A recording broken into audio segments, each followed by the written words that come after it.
श्रीसूर्यसहस्रनामस्तोत्रम्।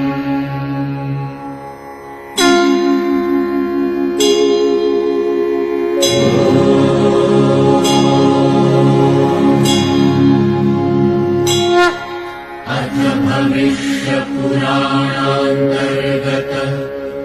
सूर्यसहस्रनामस्तोत्रम्।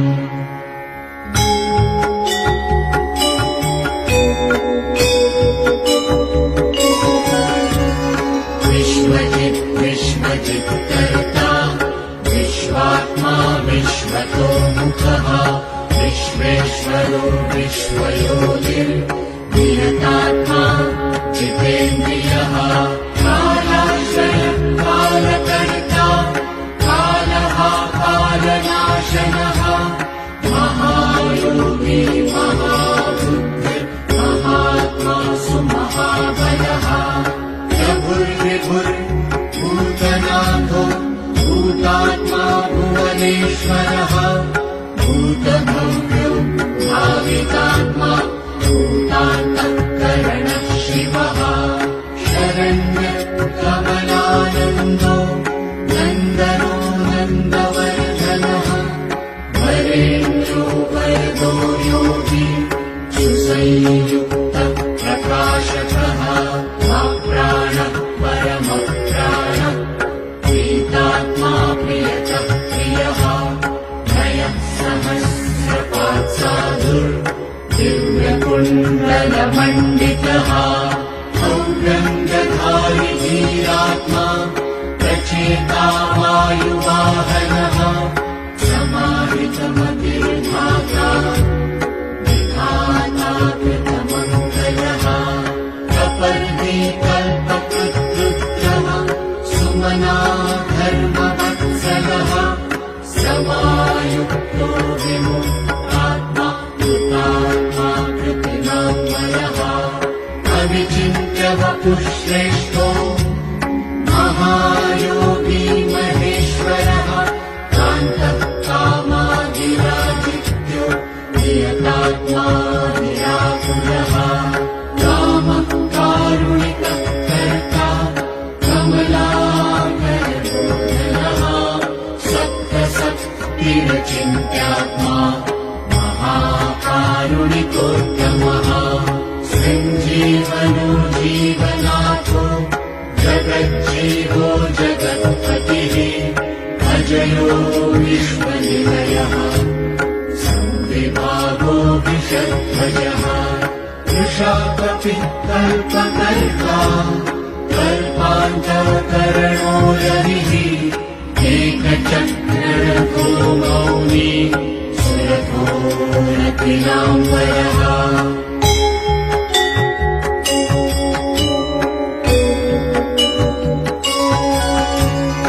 अक्रोधनो रश्मिमाले तेजो राशिर्विभावसुः दिव्यकृद्देवो देवदेवो दिवस्पतिः धीरानाथो हविर्होता दिव्यबाहुर्दिवाकरः यज्ञो यज्ञपतिः पूषा स्वर्णवेता परावहः परापरव्यस्तरणिः अंशुमाली मनोहरः राज्ञः प्रजापतिः सूर्यः सविता विष्णुरंशुमान् सदा गतिर्गन्धबाहुः विहितो विधिराशुभः पतङ्गः पतगस्थाणुः विहङ्गो विहगो हरः हर्यश्वो हरिताश्वश्च हरितश्वो जगत्प्रियः त्र्यम्बकः सर्वदमनो भावितात्मा विषद्वरः आलोककृल्लोकनाथो लोकालोकनमस्कृतः कालः कल्पान्तको वह्निस्तपनः संप्रतापनः विरोचनो विरूपाक्षः सहस्राक्षः पुरन्दरः सहस्ररश्मिर्मिहिरो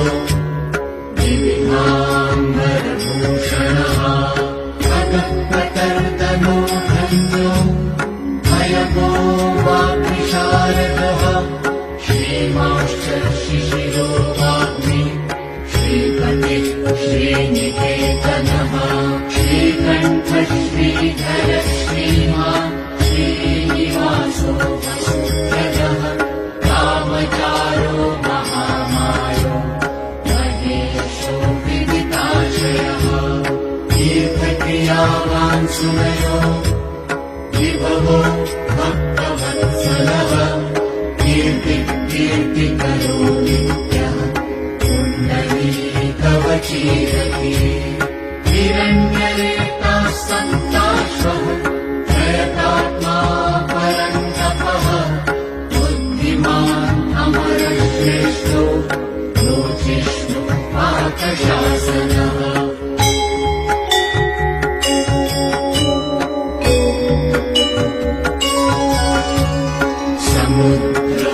समुद्रोधनदोधाता माण्डाता कश्मलापहः तमोभोधान्तः वह्निभूतान्तःकरणो पुरः पशुमान् प्रयतानन्दो भूतेशः श्रीमताम्बरः विद्योदितो विद्यरतः सुरेशः सुरपूजितः अजितो विजयो जेता गन्धमस्तावरात्मकः जीवानन्दो नित्यकामि विजेता विजयप्रदः पर्जन्योऽग्निस्थितिस्थेयः सविरोनुर्निरञ्जनः यद्योतनोरथारूढः सर्वलोकप्रकाशकः मेधी महावीर्यो हंसः संसारकारकः सृष्टिकर्ता क्रियाहेतुर्मार्तण्डो मरुतां पतिः मरुत्वान्दहजस्पष्टा भगो भाग्योर्यमापतिः वरुणांशो जगन्नाथः कृतकृत्यः सुलोचनः विवस्वाद्भानुमान् कार्यकारणम् तेजसान्निधिः असङ्गवामी किग्मांशु धर्मादिर्दीप्तदीदिभिः सहस्रजीविर्भग्नः सहस्रांशुर्दिवाकरः लभस्तिमान् दीदितिमान् शक्तिमान् अतुलद्युतिः भास्करः सुरकार्यज्ञः सर्वज्ञस्तीक्ष्णदीदितिः सुरज्येष्ठः सुरपतिः बहुज्ञो वचसाम्पतिः तेजोनिधिर्बृहत्तेजा बृहत्कीर्तिर्बृहस्पतिः महिमानूर्जितो धीमान् कामुक्तः कीर्तिवर्धनः गणेशो गणनायकः तीव्रप्रतापनस्तापे तापनो विश्वतापनः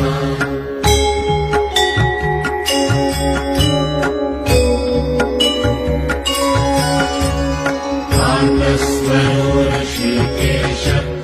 पद्मानन्दोऽभिनन्दितः पद्मनाभो कृताहार स्थितिमान् केतुमान् नमः अनाद्यन्तोच्युतो विष्णु विश्वामित्रो गुणी विराट् आमुक्तः कवचेवाग्नि कञ्चुके विश्वभावनः अनिमित्तगतिश्रेष्ठः शरण्यः सर्वतोमुखः समायुक्तः समाहितः धर्मकेतुर्धर्मरतिः संहर्ता संयमो यमः प्रणता इह रोगादि सिद्धतायो जनेश्वरः नभो विवाहनः सत्यः सामसः सुमनोहरः हरिर्हरो वायु ऋतुकालानलद्युतिः सुखसेव्यो महातेजः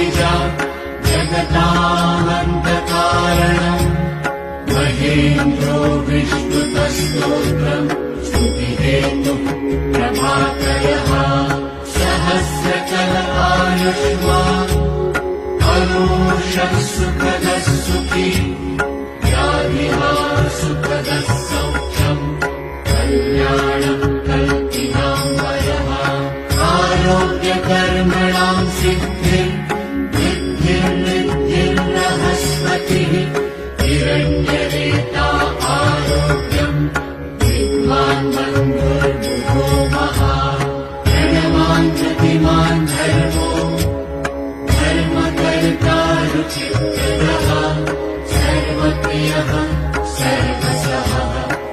सर्वशत्रुनिवारणः द्रौषुर्विद्योतनो द्योतः सहस्रकिरणकृतिः केयूरभूषणो भासि भासितो भासनो नयः शरण्याभिहरो होता खद्योतः खगसप्तमः सर्वद्योतो ममद्योतः सर्वद्युतिकरो मलः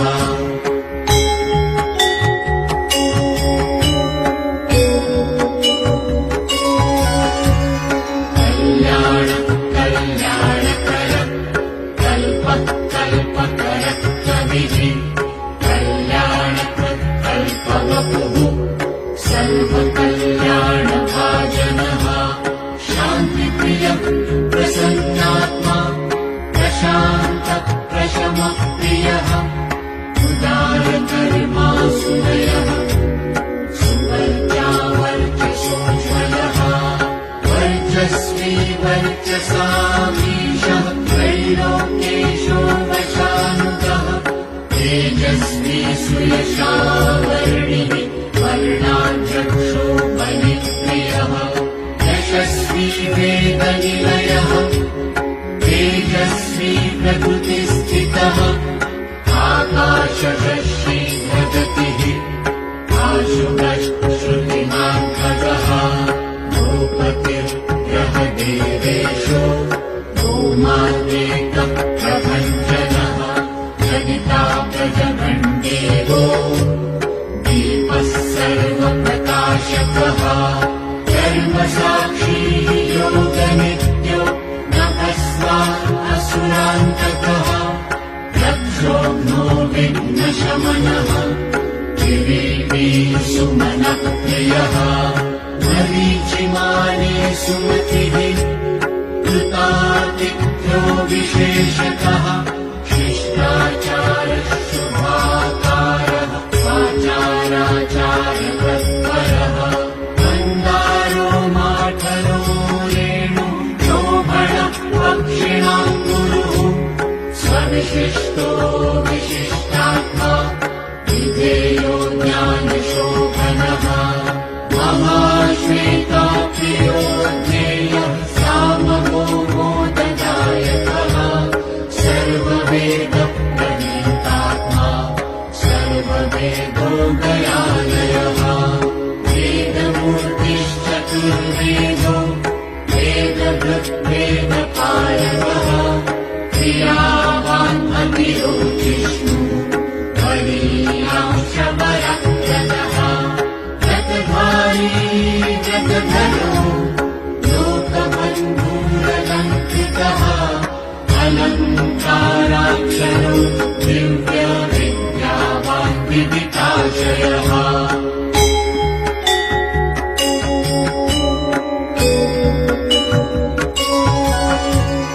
अकारो भूषणो भूषो भूष्णुर्भवनपूजितः चक्रपाणिर्वज्रधरः सुवेशो लोकवत्सलः राज्ञीपतिर्महाबाहु प्रकृतिर्विकृतिर्गुणः अन्धकारापहः श्रेष्ठो युगावर्तो युगादिकृत् अप्रमेयः सदा योगी निरहङ्कार ईश्वरः शुभप्रदः शुभशोभा शुभकर्मा शुभास्पदः सत्यवान् धृतिमान् अर्चो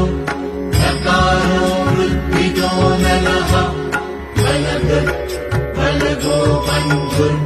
बलवान् हरिणाम्बरः अनन्तो नागरविन्द्रः पद्मयो निर्गणेश्वरः संवत्सरः ऋतुर्नेता कालचक्रप्रवर्तकः पद्मेशयः पद्मयोनिः प्रभवो नश्वरद्युतिः सुमूर्तिः सुमतिः सोमो गोविन्दो जगदाधिजः पीतवास कृष्णवास दिग्वासातीन्द्रियो हरिः अतीन्द्रो एकरूपात्मा सन्नः परपुरञ्जयः शक्तिमान् सूरभृद्भास्वान् मोक्षहेतुरयो निजः सर्वदर्शोदितो दर्शो दुःस्वप्नाशुभनाशनः माङ्गल्यकर्मकरणिः वेदवान् अश्मलाभः स्पष्टाक्षरो महामन्त्रो निशाचो यजनप्रियः विश्वकर्मा महाशक्तिः ज्योतिरीश विहङ्गमः विचक्षणो दक्षिणेन्द्रः प्रद्योः प्रियदर्शनः अश्विनो वेदनिलयो वेदविदिताशयः प्रभाकरो जितरिपुः सुजनो ऋणसारथिः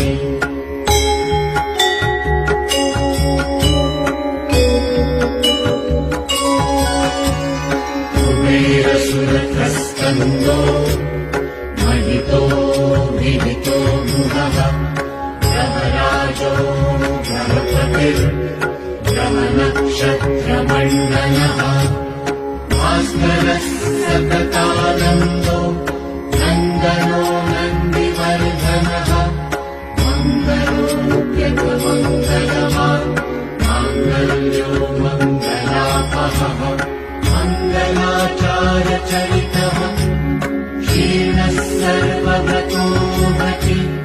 चतुर्मुखः पद्ममाली भूतात्मा प्रणतान्विह अकिञ्चनः सत्यसन्धो निर्गुणो गुणवान् गुणी सम्पूर्णः पुण्डरीकाक्षो विधेयो योगतत्परः सहस्रांशुः प्रभुपतिः सर्वस्वं सुमतिः सुभा सुभामनो माल्यरामा कृताहारो हरिप्रियः ब्रह्मप्रचेता प्रथितः प्रतीकात्मा स्थिरात्मकः शतबिन्दुः शतमखो धनीयान्मनलप्रभुः वीरो महत्तरो धन्यः पुरुषः पुरुषोत्तमः विद्याधराधिराजो हि विद्यावान् भूतिवस्थितः अनिर्देश्यवतु श्रीमान् विश्वात्मा बहुमङ्गलः सुस्थितः सुरथः स्वर्णो मोक्षाधारनिकेतनः निर्द्वन्द्वो द्वन्द्वः सर्वः सर्वतः सम्प्रकाशकः दयालुः सूक्ष्मरिः शान्तिः क्षेमाक्षेमस्थितिप्रियः भूतरो भूपतिर्भक्ता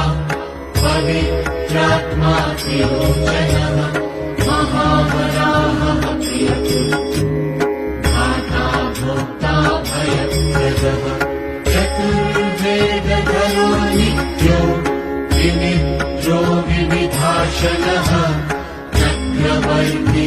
हृदिकरः सम्पूर्णोऽखमहेश्वरः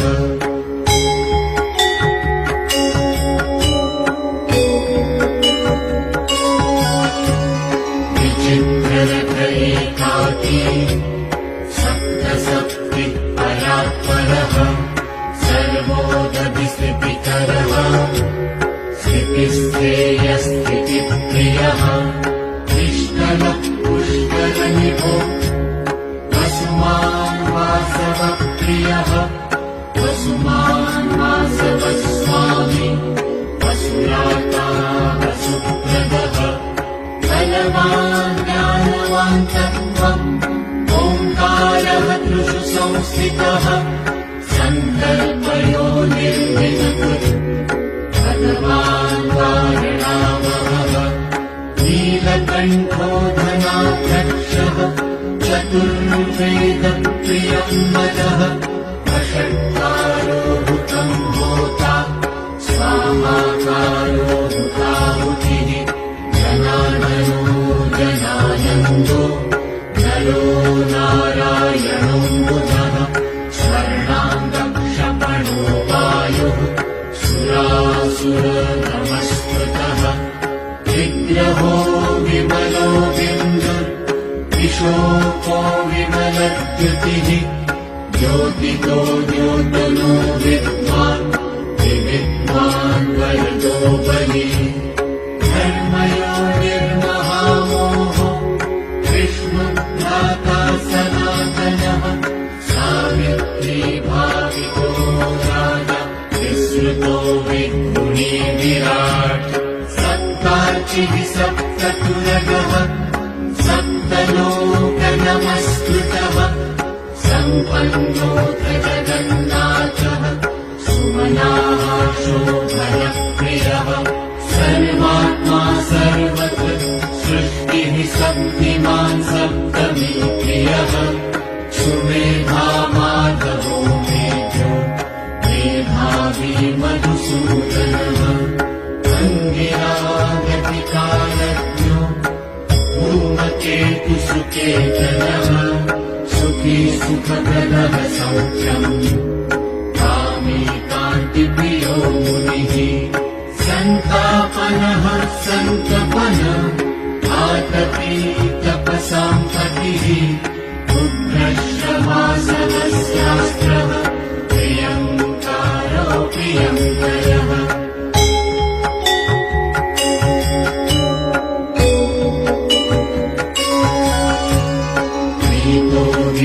विमन्युरङ्गोदो जीवनो जगतां पतिः जगत्पिता प्रीतमनाः सर्वशर्वो गुहावलिः सर्वतो जगदानन्दो जगन्नेता सुरारिः श्रेयश्रेयस्करो जायन् उत्तमोत्तमः उत्तमोत्तमः मेरुः धारणो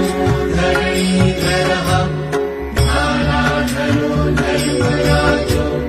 धर्माधर्मप्रवर्तकः रथाध्यक्षो रथपतिः परमाणो मितानरः उत्तरोनुत्तरस्तापि तारापतिः अपाम्पतिः पुण्यसङ्कीर्तनः पुण्यो हेतुर्लोकत्रयाश्रयः स्वर्भानुर्विहतारिष्टो विशिष्टोत्कृष्टकर्मकृत् व्याधिप्रणाशनक्षेमः शूरः सर्वजिताम्बरः एकनाथोरथाधीशः शनैश्चरपितासितः वैवस्वत गुरुर्मृत्युः धर्मनित्यो महाव्रतः प्रलम्बहारः सञ्चारी प्रद्योतो द्योतितो नलः सन्तानकृत्परो मन्त्रो मन्त्रमूर्तिर्महाबलः श्रेष्ठात्मा सुप्रियः शम्भुर्ममतामेश्वरेश्वरः संसारगतिविच्छेता संसारार्णवतारकः सप्तजिह्वः सहस्रार्चे रत्नगर्भोपराजितः धर्मकेतुरमेयात्मा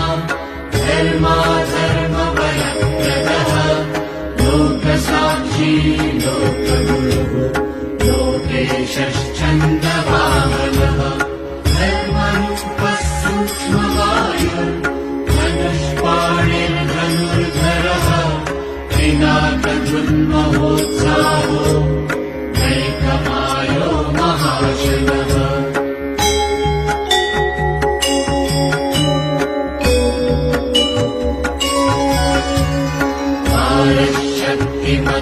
श्रेष्ठः सर्वशस्त्रकृताम्बरः ज्ञानगम्यो दुराराध्यो लोहिताम्बोधिमर्दनः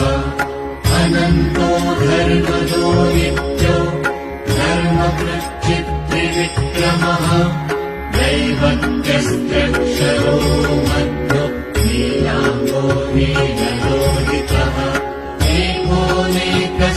एकोनेकस्त्रयीव्यासः सविता समितिञ्जयः शारम् धन्वानरो भीमः सर्वप्रहरणायुधः परमेष्ठी परम् ज्योतिः नाकपाली दिवस्पतिः पदान्यो वासुकिर्वैद्य आत्रेयोऽपि पराक्रमः द्वापरः परमोदारः परमब्रह्मचर्यवान् उद्दिग्नवेषो मुकुटे पद्महस्तो हिमांशुभृत् स्मितः प्रसन्नवदनः